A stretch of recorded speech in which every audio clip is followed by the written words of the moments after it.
Hi ATM, this is Coach Tel from The Voice Kids, and today we're going to play This or That Holiday Edition. Let's go.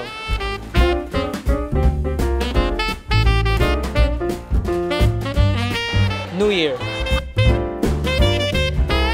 T. Oh my God, ang hirap naman ito. Puto bongbong. Ang hirap. Siguro mas gift para mas may surprise. Staying on the holidays. Holiday movie, yung naiwan siya mag-isa sa Home Alone tsaka Matilda. Christmas song, that would be Oh Holy Night. Fruit salad, yung may buko fruit salad. Buko salad.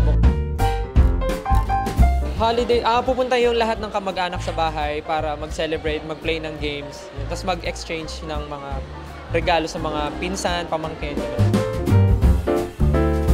Favorite Christmas memory, I think, nung bata ako kasi mas masaya yung celebration namin kasi nung bata. Kasi mas nafe-feel ko yung Christmas nung bata ako kaysa ngayon. Kasi ngayon sobrang busy na. Tapos ako na yung one of the busy para mag-prepare for Christmas. Pero nung bata, super happy kasi dumadating mga tito. Tapos nag-iingay kami ng mga ano tawag dito? Yung mga panluto para maingay yung bahay namin. Yung mga kawaling, mga ganun.